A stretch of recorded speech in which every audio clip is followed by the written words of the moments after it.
ವಾನಪ್ರಸ್ಥ ತನ್ನ ಕರ್ತವ್ಯ ಕರ್ಮಗಳನ್ನೆಲ್ಲ ಮುಗಿಸಿ ಪರ್ಣಮೂಲ ವಯಃಪರಿಣಿತೋ ರಾಜನ್ ಕೃತಕೃತ್ಯೋ ಗೃಹಾಶ್ರಮಿ ಪುತ್ರೇಶು ಭಾರ್ಯ ನಿಕ್ಷಿಪ್ಯ ವನಂ ಗಚ್ಚೇತ್ ಸಹೈವವ. ಅವನು ತನ್ನ ಜವಾಬ್ದಾರಿಗಳನ್ನೆಲ್ಲ ಮುಗಿಸಿ ಮಡದಿ ಬರ್ತಾಳೆ ಅಂತಾದರೆ ಆಕೆಯನ್ನು ಜೊತೆಗೆ ಸೇರಿಸಿಕೊಂಡು, ಇಲ್ಲದಿದ್ದರೆ ಮಕ್ಕಳ ಕೈಯಲ್ಲಿ ಜವಾಬ್ದಾರಿಯನ್ನು ಕೊಟ್ಟು ತಾನು ಕಾಡಿಗೆ ಹೋಗಬೇಕು ಅಂತ. ಇವತ್ತು ಕಾಡೇ ಇಲ್ಲ, ಯಾವ ಕಾಡಿನೊಳಗೆ ಕೂತುಕೊಳ್ಳುವಂಥದ್ದು. ಆದ್ದರಿಂದಾಗಿ ಆದರೆ ಅದು ಸನಾತನ ಧರ್ಮ.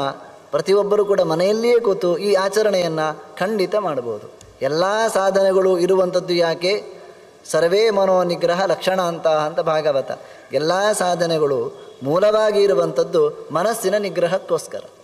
ಅದು ಬ್ರಹ್ಮಚರ್ಯ ಇರಬಹುದು, ಗಾರಸ್ಥ್ಯ ಇರಬಹುದು, ವಾನಪ್ರಸ್ಥಾಶ್ರಮ ಇರಬಹುದು, ಸನ್ಯಾಸಾಶ್ರಮ ಇರಬಹುದು. ಎಲ್ಲವೂ ಕೂಡ ಗುರಿ ಯಾವುದು? ಆ ಆಶ್ರಮದ ಗುರಿ ಯಾವುದು ಅಂತಂದರೆ ಮನೋನಿಗ್ರಹ. ಮನೋನಿಗ್ರಹವೇ ಲಕ್ಷಣವಾಗಿ ಉಳ್ಳದ್ದು ಎಲ್ಲ ಆಶ್ರಮಗಳಿಗೂ ಕೂಡ. ಇಂತಹ ಒಂದು ಆಚರಣೆಯನ್ನು ಮನೆಯಲ್ಲಿಯೇ ಕೂತು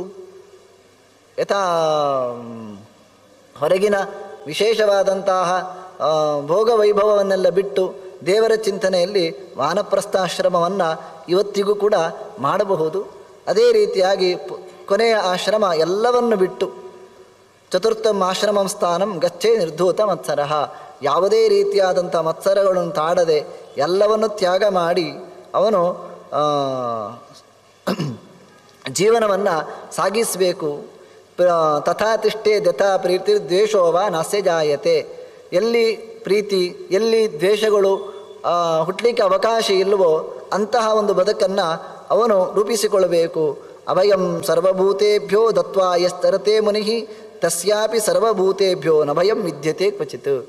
ಯಾವ ಭೂತಗಳಿಗೂ ಕೂಡ ಭಯವನ್ನು ಉಂಟು ಮಾಡದೆ ಅವನು ಎಲ್ಲಿ ಸಂಚಾರ ಮಾಡಿದ ಅಂತಾದರೂ ಕೂಡ ನ ಭಯಂ ವಿದ್ಯತೆ ಕ್ವಚಿತ್. ಅವನಿಗೂ ಕೂಡ ಯಾವುದೇ ರೀತಿಯಾದ ಭಯವು ಕೂಡ ಅವನಿಗೆ ಕಾಡುವುದಿಲ್ಲ. ಕಾರಣ ಅವನು ಯಾವ ಭೂತಗಳಿಗೂ ಭಯವನ್ನು ಉಂಟು ಮಾಡಲಿಲ್ಲ. ಆದ್ದರಿಂದ ಅವನಿಗೆ ಯಾವ ಭೂತಗಳು ಕೂಡ ಹೆದರಿಕೆಯನ್ನು ಹುಟ್ಟಿಸುವುದಿಲ್ಲ. ಭಗವಂತ ಅವರಿಗೆ ಅಭಯವನ್ನು ಕೊಟ್ಟಿರ್ತಾನೆ ಅಂಥೇಳಿ ಆ ಧ್ಯಾನದ ಪ್ರಕ್ರಿಯೆಗಳನ್ನೆಲ್ಲ ಅವರ ಧ್ಯಾನದ ಪ್ರಕ್ರಿಯೆಗಳನ್ನೆಲ್ಲ ವಿಸ್ತಾರವಾಗಿ ಹೇಳ್ತಾ ಇದ್ದಾರೆ. ಆಮೇಲೆ ಸಂಸ್ಕಾರಗಳ ಬಗ್ಗೆ ಗರ್ಭಾಧಾನ ಪುಂಸವನ ಇತ್ಯಾದಿ ಸಂಸ್ಕಾರಗಳ ಬಗ್ಗೆ ಚುಟುಕಾಗಿ ಒಂದೆರಡು ಮಾತುಗಳಲ್ಲಿ ತಿಳಿಸಿದ್ದಾರೆ. ಅಲ್ಲಿ ಒಂದು ಹೇಳುವುದು ಅಂತ ಇದ್ದರೆ ನಾಮಕರಣದ ಬಗ್ಗೆ ಹೇಳುವಾಗ ನಾರ್ಥಹೀನಂ ನಚಾ ಅಶಸ್ತಂ ನಾಪಶಬ್ದಯುತಂ ತಥಾ ನಾಮಂಗಲ್ಯಂ ಜುಗುಪ್ಸಾಕಂ ನಾಮಕುರ್ಯ ಸಮಾಕ್ಷರಂ ಅಂತ. ಹೆಸರು ಇಡುವಾಗ ಅರ್ಥಹೀನವಾದ ಹೆಸರನ್ನು ಇಡಬಾರದಂತೆ. ಯಾವುದೋ ಒಂದು ಹೆಸರು ಹೊಸತ್ತಾಗಬೇಕು ಅಂತ. ಇವತ್ತೊಂದು ಎಲ್ರಿಗೂ ಹಿಡಿದ ಹುಚ್ಚು ಅಂತಂದರೆ ಹಾಗೆ. ಯಾವುದೂ ಆಗಲಿ ಈ ಜಗತ್ತಿನಲ್ಲಿ ಯಾರಿಗೂ ಆ ಹೆಸರು ಇಟ್ಟಿರಬಾರದು ಅಂತ.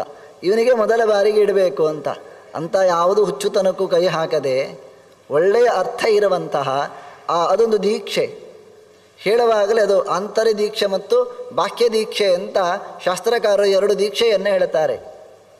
ಹೊರಗನೆ ದೀಕ್ಷೆ ಒಂದು ರೀತಿಯದ್ದಾದರೆ ಒಳಗನೆ ದೀಕ್ಷೆ ಒಂದು ರೀತಿಯಾದದ್ದು. ಹೊರಗನೆ ದೀಕ್ಷೆಯಲ್ಲಿ ದೇವರ ನಾಮವನ್ನು ಇಡುವುದುಂಟಲ್ವ, ಅದು ಒಂದು ದೀಕ್ಷೆ. ಆ ನಾಮವನ್ನು ಕರೆದ ಕೂಡಲೇ ನಮಗೆ ದೇವರ ನೆನಪು, ದೇವರಿಗೆ ಸಂಬಂಧಪಟ್ಟ ಸಂಬಂಧಪಟ್ಟವರ ನೆನಪು ಹೀಗಾಗಬೇಕೇ ಹೊರತು ಯಾವುದೋ ಒಂದು ಅರ್ಥಶೂನ್ಯವಾದಂತಹ ಕೆಲವೊಮ್ಮೆ ವಿರುದ್ಧಾರ್ಥ ಇರುವ ಕತ್ತಲು ಅಂತ ಹೆಸರಿಡ್ತಾರೆ, ನಿಶಾ ಅಂತ ಈ ರೀತಿಯಾಗಿ ಎಲ್ಲ ಹೆಸರಿಟ್ಟು ಬಿಟ್ಟರೆ ಹೊಸತ್ತಿಗಬೇಕು ಅಂತ ಇಡೀ ಬದುಕೆ ಕತ್ತಲಾಗಬಹುದಲ್ವ. ನಾವು ಆ ಸಂದರ್ಭದಲ್ಲಿ ಆ ಅರ್ಥಾನುಸಂಧಾನ ಪುರಸ್ಸರವಾಗಿ ಹೆಸರಿಟ್ಟೆವು ಅಂತಾದರೆ ಆ ನಾಮ ಯಾವ ಅರ್ಥವನ್ನು ಕೊಡ್ತದೋ ಆ ಅರ್ಥ ಅವರ ಬದುಕಿನಲ್ಲಿ ಅದು ಅರ್ಥಪೂರ್ಣವಾಗ್ತದೆ. ಇದಕ್ಕೋಸ್ಕರ ಅದನ್ನೊಂದು ಸಂಸ್ಕಾರ ಯಾವುದೊಂದು ಜುಗುಪ್ಸೆ ಹುಟ್ಟುವಂತಹ ಹೆಸರು, ಇಂತಹ ಯಾವುದೇ ಹೆಸರನ್ನು ಕೂಡ ಇಡಬಾರದು. ಒಳ್ಳೆಯ ಹೆಸರನ್ನು, ದೇವರ ಎಚ್ಚರ ಬರುವ ಹೆಸರನ್ನು ಇಡಬೇಕು ಅಂತ ಹೇಳ್ತಾ ಇದ್ದಾರೆ. ಆ ನಂತರದಲ್ಲಿ ಒಬ್ಬ ಗೃಹಸ್ಥನ ಬೆಳಗಿನಿಂದ ಸಾಯಂಕಾಲದ ಬದುಕು ಹೇಗಿರಬೇಕು? ಗೃಹಸ್ಥಸ್ಯ ಸದಾಚಾರಂ ಶ್ರೋತುಮಿಚ್ಛಾಮ್ಯಹಂ ಮುನೆ. ಅದನ್ನು ನನಗೆ ತಿಳಿಸಿಕೊಡಬೇಕು. ಬೆಳಗ್ಗಿನಿಂದ ಈಗ ಒಂದೊಂದು ಆಶ್ರಮದ ಬಗ್ಗೆ ಅಥವಾ ಒಂದೊಂದು ವರ್ಣದ ಬಗ್ಗೆ ಸ್ವಲ್ಪ ಸ್ವಲ್ಪ ಮಾಹಿತಿಯನ್ನು ಕೊಟ್ಟು, ಇದು ವಿಸ್ತಾರವಾಗಿಯೇ ಇದೆ. ಬೆಳಗ್ಗಿನಿಂದ ಹಿಡಿದು ಮಲಗುವ ತನಕದ ಪ್ರಕ್ರಿಯೆಗಳನ್ನು ಇಲ್ಲಿ ಪರಾಶರರು ಸೆರೆ ಹಿಡಿದು ಕೊಡ್ತಾ ಇದ್ದಾರೆ. ನನಗೆ ಹೇಳಬೇಕು ಅಂತ ಅದನ್ನು ಸಂಗ್ರಹಿಸಿ ಹೇಳುವುದು ಅಂತಾದರೆ, ಬ್ರಾಹ್ಮೆ ಮುಹೂರ್ತೆ ಚೋತ್ಥಾಯ ಮನಸ ಮತಿಮಾಂದ್ರಪ ಪ್ರಬುದ್ಧ ಚಿಂತೆ ಧರ್ಮಂ ಅರ್ಥಂ ಚಾಪ್ಯ ವಿರೋಧಿನಂ. ಬ್ರಾಹ್ಮ ಮುಹೂರ್ತದಲ್ಲಿ ಅವನಿಗೆ ಹೇಳಬೇಕು, ಎದ್ದು ಭಗವಂತನ ಬಗ್ಗೆ ಸ್ಮೃತ್ವಾ ಹರಿಂ ಸಮುತ್ಥಾಯ, ಏಳುವ ಹೊತ್ತಿನಲ್ಲಿ ದೇವರ ಚಿಂತನೆಯ ಜೊತೆಗೆ ಏರಬೇಕು. ಎದ್ದ ಮೇಲೆ ಅರ್ಥ ಇರಬಹುದು, ಯಾವುದೇ ಇರಬಹುದು, ಧರ್ಮಕ್ಕೆ ವಿರುದ್ಧವಾಗದ ರೀತಿಯಲ್ಲಿ ನನ್ನ ಇಡೀ ದಿವಸ ಇರಬೇಕು ಅಂತ ಅವನು ಯೋಚನೆ ಮಾಡಬೇಕಂತೆ. ಯಾವುದೇ ಅರ್ಥದ ಬೆನ್ನ ಹಿಂದೆ ಹೋಗುವ ಗೋಜಿಯಲ್ಲಿ ನಾನು ಧರ್ಮಾಚರಣೆಯನ್ನು ಬಿಡಬಾರ್ದು. ನಾವಿವತ್ತು ದುಡ್ಡಿಗೋಸ್ಕರ ದೇವರನ್ನೇ ಬಿಟ್ಟು ಬಿಡ್ತೇವೆ. ಸೂರ್ಯಾಸ್ತ ಅಂತ ಇರಬಹುದು ಅಥವಾ ಸೂರ್ಯೋದಯ ಅಂತ ಇರಬಹುದು. ಆ ಹೊತ್ತಿನಲ್ಲಿ ದೇವರ ಚಿಂತನೆಯನ್ನು ಮಾಡಬೇಕು ಅಂತ ಯಾವುದೋ ಸಣ್ಣ ಆಸೆಗೋಸ್ಕರ ಆ ಹೊತ್ತನ್ನೇ ತ್ಯಾಗ ಮಾಡುವುದಿಲ್ವ? ತೊಂದರೆ ಇಲ್ಲ, ಅದು ಮತ್ತೆ ಮಾಡುವ ಅಂಥೇಳಿ. ಈ ರೀತಿಯಾಗಿ ಹಾಗೆ ಮಾಡಬಾರ್ದು. ಆ ಹೊತ್ತಿನಲ್ಲಿ ಇದ್ದು ಪ್ರಬುದ್ಧ ಚಿಂತೆಗೆ ಧರ್ಮಂ, ಅವು ಪ್ರಬುದ್ಧ ಅಂತ ಒಳ್ಳೆ ಎಚ್ಚೆತ್ತುಕೊಂಡು ಅಂತ ಅಲ್ಲಿ. ಆಗ ಬ್ರಾಹ್ಮ ಮುಹೂರ್ತ ಬ್ರಹ್ಮನಿಗೆ ಸಂಬಂಧಪಟ್ಟಂತಹ ಹೊತ್ತು. ಅವನು ಚಿತ್ತದ ಅಭಿಮಾನಿ. ಆಗ ಮನಸ್ಸು ಎನ್ನುವಂಥದ್ದು, ಚಿತ್ತ ಎನ್ನುವಂಥದ್ದು ಪೂರ್ತಿಯಾಗಿ ಜಾಗೃತವಾಗಿರುತ್ತದೆ. ಅದಕ್ಕೋಸ್ಕರ ಆ ಹೊತ್ತನ್ನು ಬ್ರಾಹ್ಮ ಮುಹೂರ್ತ ಅಂತ ಕರೆಯುವಂಥದ್ದು. ಆಗ ನಾವು ದೇವರ ಚಿಂತನೆಯನ್ನು ಮಾಡಿದೆವು ಅಂತಾದರೆ ಈಗ ಮಾಡಿದ 100 ಹೆಚ್ಚು ಸಾಮರ್ಥ್ಯ ಆಗ ಬಂದಿರುತ್ತದೆ. ಹೊರಗಿನ ಪ್ರಪಂಚವೂ ಕೂಡ ಏನು ತೆರೆದುಕೊಂಡಿರುವುದಿಲ್ಲ, ಯಾವ ಹಾರ್ನ್ಗಳು ಕೇಳ್ತಾ ಇರುವುದಿಲ್ಲ, ಅದು ಸರಿಯೇ. ಅಥವಾ ಎಲ್ಲಿಯಾದರೂ ಜನ್ಮಾಂತರದ ಪುಣ್ಯದಿಂದ ಪ್ರಾಣಿ ಪಕ್ಷಿಗಳು ಇರುವ ಜಾಗದಲ್ಲಿ ನಾವಿದ್ದೆವು ಅಂತಾದರೆ ಅವುಗಳು ಸಂಗೀತ ಹಾಡ್ತಾ ಇರ್ತವೆ. ಅದು ಸಹಜವಾಗಿಯೇ ಬೇರೆ ಟ್ಯೂನ್ ಹಾಕಬೇಕು ಅಂತ ಇಲ್ಲ. ಸಂಗೀತ ಕೊಡಲು ತನ್ನಷ್ಟೇ ಅವರು ಹಾಡ್ತಾ ಇರ್ತಾರೆ. ಇವರ ಮನಸ್ಸು ಸಹಜವಾಗಿಯೇ ಚಿಂತನೆಗೆ ಒಗ್ಗಿಕೊಡುತ್ತದೆ. ಆ ದೃಷ್ಟಿಯಿಂದ ಪ್ರಬುದ್ಧ ಚಿಂತೆಗೆ ಇತ್ತು. ಸರಿಯಾಗಿ ಸುಮ್ಮನೆ ಯಾವುದೋ ನಿದ್ದೆ ಕಣ್ಣಿನಲ್ಲಿ ಅಯ್ಯೋ ಹೇಳಬೇಕಲ್ವ ಅಂತ ಹಾಗಲ್ಲ. ಮತ್ತು ಪ್ರಬುದ್ಧ ಸರಿಯಾಗಿ ಎಚ್ಚೆತ್ತುಕೊಂಡು ಬಾಯಿ ಬಿಟ್ಟು ಹರೇ ರಾಮ ರಾಮ ರಾಮ ಹರೇ ಹರೇ, ಹರೇ ಕೃಷ್ಣ ಕೃಷ್ಣ ಕೃಷ್ಣ ಹರೇ ಹರೇ, ಈ ರೀತಿಯಾಗಿ ಚಾಪೆಯಿಂದ ಹೊರಗೆ ಬರುವ ಮೊದಲೇ ಇಷ್ಟ ಆಗಬೇಕು. ಮಧ್ವಾಚಾರ್ಯರು ಹೇಳಿದ್ದು ಇನ್ನೂ ಸುಂದರವಾಗಿ ಇದರ ಹಿನ್ನೆಲೆಯಲ್ಲಿ ಸ್ಮೃತ್ವಾ ಹರಿಂ ಸಮುತ್ಥಾಯ ಅಂತ. ಅವರು ಎದ್ದ ಮೇಲೆ ಹರಿಸ್ಮರಣೆ ಅಂತ ಹೇಳಿಲ್ಲ. ಅವರು ಹೇಳ್ತಾರೆ ಸ್ಮೃತ್ವಾ ಹರಿಂ ಸಮುತ್ಥಾಯ ಅಂತ. ದೇವರ ನೆನಪಿನಲ್ಲಿ ನಮಗೆ ಕಣ್ಣು ತೆರಿಬೇಕು ಅಂತ. ಅದು ಹಾಗಾಗಬೇಕಾದ್ರೆ ನಾನು ಮೊನ್ನೆ ಹೇಳಿದಲ್ವ, ರಾತ್ರಿ ನಿರಂತರ ದೇವರ ಚಿಂತನೆಯನ್ನು ಕೊಟ್ಟಿದ್ದರೆ ಬೆಳಗ್ಗೆ ಹೇಳುವಾಗಲೇ ಯಾವುದೊಂದು ಮಕ್ಕಳಿಗೆ ನೀವು ಇದನ್ನು ಬೇಕಾದರೆ ಪ್ರಾಕ್ಟಿಕಲ್ಲಾಗಿ ನಾವು ಮಾಡಬಹುದು.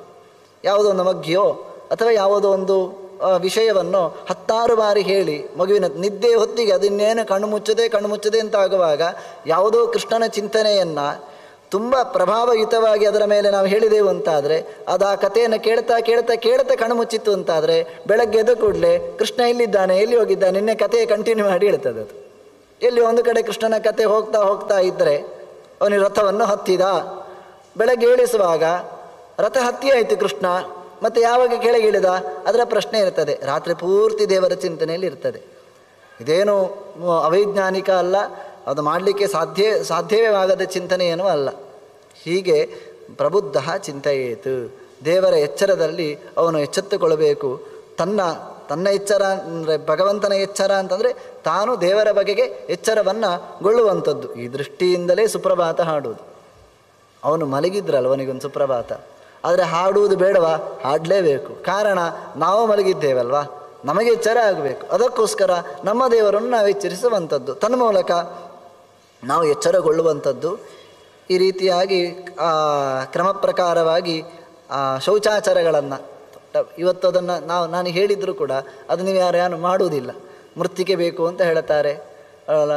ಇವತ್ತು ಯಾರಾದರೂ ಡಾಕ್ಟ್ರು ಹೇಳಬೇಕು, ನೀವು ಇದನ್ನೆಲ್ಲ ಉಪಯೋಗಿಸೋದು ಸ್ವಲ್ಪ ಕಡಿಮೆ ಮಾಡಿ, ಅದರಿಂದ ಚರ್ಮ ರೋಗ ಬರ್ತದೆ, ಹಾಗಾಗಿ ಶುದ್ಧವಾದಂತಹ ತುಳಸಿಯ ಮೃತ್ತಿಕೆಯನ್ನು ಹಾಕಿ ಕೈ ತೊಳ್ಕೊಳ್ಳಿ ಆಗ ಯಾವುದೇ ರೀತಿಯಾದಂಥ ಚರ್ಮರೋಗ ಬರುವುದಿಲ್ಲ ಅಂತ ಅವರು 10 ಬಾರಿ ಹೇಳಿದರೆ ಖಂಡಿತವಾಗಿಯೂ ನಮ್ಮ ಜನ ಮಾಡಿಯೇ ಮಾಡ್ತಾರೆ. ಇಲ್ಲ ವಿಷ್ಣು ಪುರಾಣದಲ್ಲಿ ಹೀಗೆ ಹೇಳಿದೆ ಅಂತಂದರೆ ಅದು ಆ ಕಾಲದ ವ್ಯವಸ್ಥೆ, ಈ ಕಾಲಕ್ಕೆ ಅನ್ವಯ ಆಗ್ತದಾ? ಸಂಬಂಧ ಇಲ್ಲ, ಏನೂ ಇಲ್ಲ, ಹೀಗೆ ಹೇಳಿಕೊಂಡೇ ಹೋಗೋದು. ಅದೇ ಯಾವತ್ತೂ ಒಂದು ಕೈ ಸುಟ್ಟುಕೊಂಡಾಗ ಮೈ ಚರ್ಮ ಎಲ್ಲ ಬಿಳಿ ಬಿಳಿ ಬಿಳಿ ಆಗ್ತಾ ಬರುವಾಗ ಅವ್ರು ಹೇಳ್ತಾರೆ, ನೀವು ಯಾವುದು ಅದು ಆ ಸಾಬೂನು ಹಾಕ್ತಾ ಇದ್ದೀರಾ ಅಂತ. ಹೌದು, ಸುಣ್ಣ ಉಂಟಲ್ವ ಅದರಲ್ಲಿ, ಮತ್ತೇನು ಮಾಡಬೇಕು, ಇನ್ನು ಕಡಲೆ ಹಿಟ್ಟು ಹಾಕಿ ಅಂತ. ಮೊದಲಿನಿಂದಲೇ ಕಡಲೆ ಹಿಟ್ಟು ಹಾಕಿ ಸ್ನಾನ ಮಾಡ್ತಿದ್ರೆ ಆ ಚರ್ಮ ಯಾವತ್ತೂ ಸುತ್ತು ಕೊಡಲಿಕ್ಕೆ ಸಾಧ್ಯವೇ ಇರ್ತಿರಲಿಲ್ಲ. ಹೀಗಾಗಿ ತುಂಬ ಒಳ್ಳೆಯ ರೀತಿಯಾದಂಥ ವ್ಯವಸ್ಥೆ, ಅದನ್ನು ಯಾವುದು ಗೊಡ್ಡು ಅಂತ ಬಿಡುವ ಹಾಗೆ ಇಲ್ಲ. ಇವತ್ತೊಂದು ತುಂಬ ಸುಲಭ ಜನಕ್ಕೆ ಹೇಳಲಿಕ್ಕೆ. ಇವತ್ತು ಒಂದು ದೃಷ್ಟಿಯಿಂದ ದೇವರೆಲ್ಲ ವ್ಯವಸ್ಥೆ ಮಾಡಿದ್ದಾನೆ. ಶುದ್ಧಿಯನ್ನು ಎಷ್ಟು ಬೇಕು ಅಂತ ಹೇಳಿದರೆ ಅಂಗಡಿಗೆ ಹೋಗುವಾಗಲೂ ಅವ್ರು ಬಬ್ಬೆ ಹೊಡಿತಾ ಇರ್ತಾರೆ, ಹೊರಗೆ ಕೈ ತೊಳ್ಕೊಂಡು ಬನ್ನಿ, ಕೈ ತೊಳ್ಕೊಂಡು ಬನ್ನಿ, ಕೈ ತೊಳ್ಕೊಂಡು, ಅದೇನೋ ಒಂದು ಇಟ್ಟಿರ್ತಾರೆ ಅಷ್ಟೆ. ಹೀಗೆ